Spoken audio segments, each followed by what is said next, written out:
الحمدللہ الذی وحدہ والصلاة والسلام علی من لا نبی بعدہ، اما بعد۔ پارہ نمبر 22 سورۃ احزاب کے مضامین چل رہے تھے۔ اس پارے کے شروع میں اللہ رب العزت نے ازواج مطہرات کے بارے میں فرمایا اور بطور خاص اہل بیت کے بارے میں فرمایا۔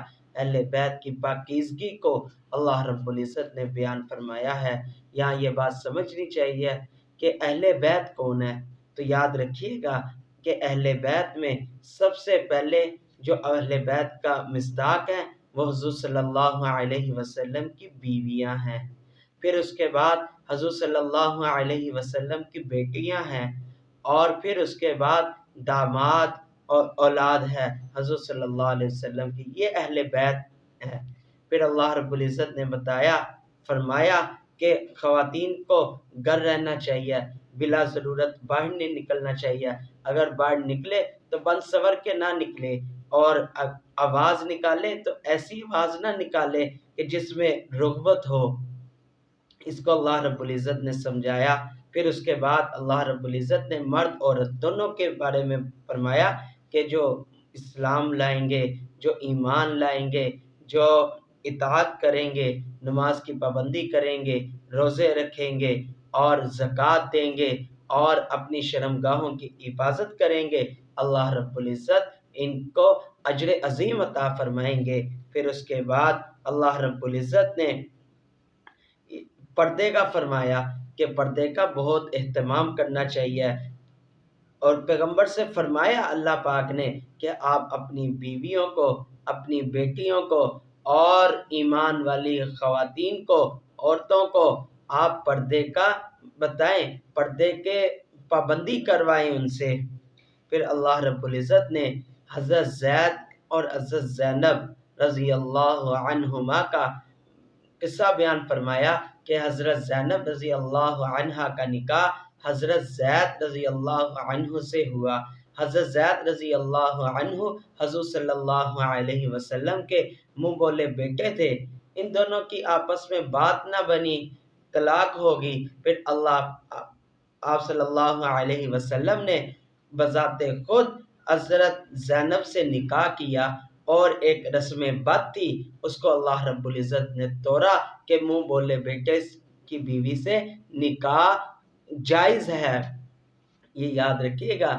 اس مسئلے کے بعد اللہ رب العزت نے حضور صلی اللہ علیہ وسلم کے ذریعے ہمیں ایک پیغام دیا ہے، منہ بولا بیٹا ہو اور اس کی بیوی اگر وہ اس کو طلاق دے دے تو اس کے ساتھ نکاح کرنا جائز ہے، ایسے ہی منہ بولی بیٹی کے ساتھ نکاح کرنا جائز ہے۔ پھر خصوصیت یہ حضرت زید رضی اللہ عنہ کی خصوصیت کیا ہے، یہ کہ اللہ پاک نے قرآن پاک میں حضرت زید رضی اللہ عنہ کا نام لیا ہے، فلما قضا زید رضی اللہ عنہ کا نام لیا ہے۔ حضرت زینب رضی اللہ عنہ فرماتی تھی میرا نکاح زمین میں نہیں بلکہ آسمان میں اللہ نے کروایا ہے۔ پھر اس کے بعد اللہ رب العزت نے ختم نبوت کا مسئلہ بیان فرمایا کہ نبی صلی اللہ علیہ وسلم کو نبی بھی ماننا ہے اور خاتم النبیین بھی ماننا ہے۔ جیسے کوئی نبی نہ مانے اسلام سے خارج ہو جائے گا، ایسے ہی خاتم النبیین اگر کوئی نہ مانے گا وہ بھی اسلام سے خارج ہو جائے گا۔ دونوں کا عقیدہ رکھنا ہے، نبی بھی ہیں اور خاتم النبیین بھی ہیں۔ پھر اس کے بعد اللہ رب العزت نے اجتماعی آداب ہمیں بتائے، ہمیں سمجھائے کہ بغیر اجازت کسی کے گھر میں داخل نہیں ہونا، اور اگر اپنا بھی گھر ہو کمرے میں بغیر اجازت نہ جائیں، اگر پتہ ہو کہ کوئی ادھر مہمان ہے، نامحرم ہے، تو بغیر اجازت اندر نہ جائیں۔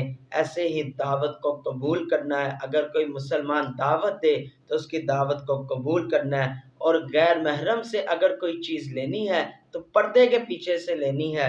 یہ اللہ رب العزت نے ہمیں اس صورت میں سمجھایا ہے۔ سورۃ السبا، سبا ایک ملک کا نام ہے، اور چونکہ اس صورت میں سبا کا ذکر آیا ہے اس لیے اس صورت کا نام سبا رکھا ہے۔ اس میں اللہ رب العزت نے قیامت کا ذکر فرمایا اور دلائل عطا فرمائے بیان فرمائے ہیں، توحید کے بھی، رسالت کے بھی اور قیامت کے بھی۔ اور یاد رکھیے گا یہ تین، توحید، قیامت اور رسالت، ان تین کے دلائل اللہ رب العزت نے بار بار بیان فرمائے ہیں۔ پورے قرآن پاک میں ان تین کے دلائل اللہ رب العزت نے بار بار فرمائے ہیں۔ پھر اللہ رب العزت نے حضرت داؤد علیہ السلام کا واقعہ بیان فرمایا، سلیمان علیہ السلام کا واقعہ بیان فرمایا اور سبا کا قصہ بیان فرمایا، سبا جو شہر اس کا قصہ بیان فرمایا، اور داؤد علیہ السلام کے معجزات کو بیان فرمایا کہ وہ زبور کی تلاوت کرتے تھے تو پہاڑ بھی ان کے ساتھ تلاوت کرتے تھے، پرندے بھی ان کے ساتھ تلاوت کرتے تھے۔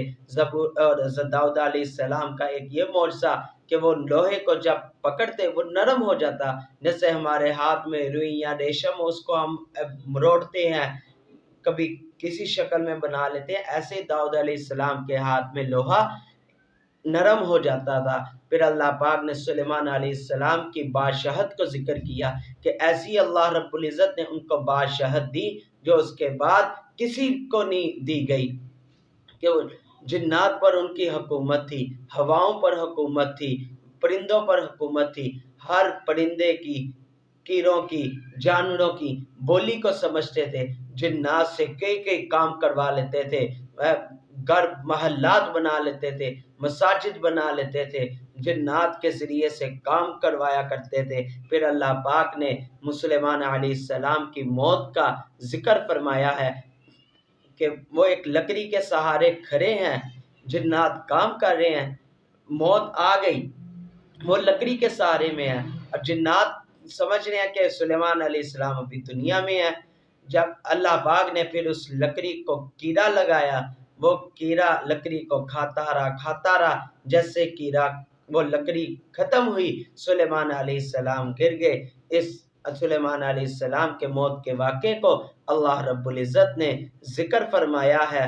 پھر مشرکین کی بات بتائی کہ وہ شرک کرتے ہیں، شرک، پھر اللہ رب العزت نے ان کے شرک کا رد فرمایا۔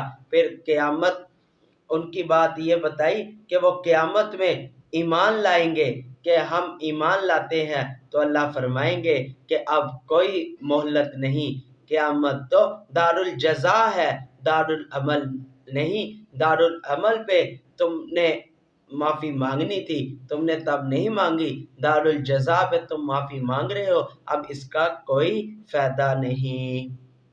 سورۃ فاطر، فاطر کا مطلب ہے پیدا کرنا، چونکہ اس سورت میں فاطر کا لفظ آیا ہے اس لیے اس سورت کا نام فاطر رکھا ہے۔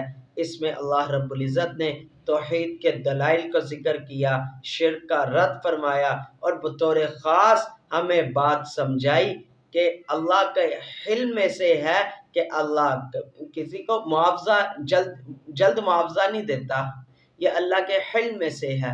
اگر اللہ معاوضہ دینے کو آ جائے، یہ جو فاسق ہیں، فسق کرتے ہیں، مشرک جو شرک کرتے ہیں، یہ صفحہ ہستی سے مٹ جائیں، اللہ ان کو نیست و نابود کر دے، اللہ کے حلم میں سے ہے۔ کیونکہ یہ دنیا جون سی ہے تب تک قائم ہے جب تک اس دنیا میں اللہ اللہ ہو رہی ہے، اللہ کا نام لینے والا ہے۔ کیونکہ یہ جتنی بھی کائنات ہے، آسمان، سورج، چاند، ستارے، بارشیں، کھیتیاں، جانور، یہ سارے کے سارے انسان کے لیے اللہ رب العزت نے بنائے، مسلمان کے لیے اللہ رب العزت نے بنائے۔ جب اللہ کا نام لینے والا کوئی نہیں ہوگا، مسلمان کوئی نہیں ہوگا، پھر ان چیزوں کی ضرورت ہی کیا؟ تو اللہ رب العزت کے حلم میں سے ہے، اس لیے اللہ رب العزت کبھی جلد کسی کو معاوضہ نہیں دیتے، ایک وقت مقرر کیا ہے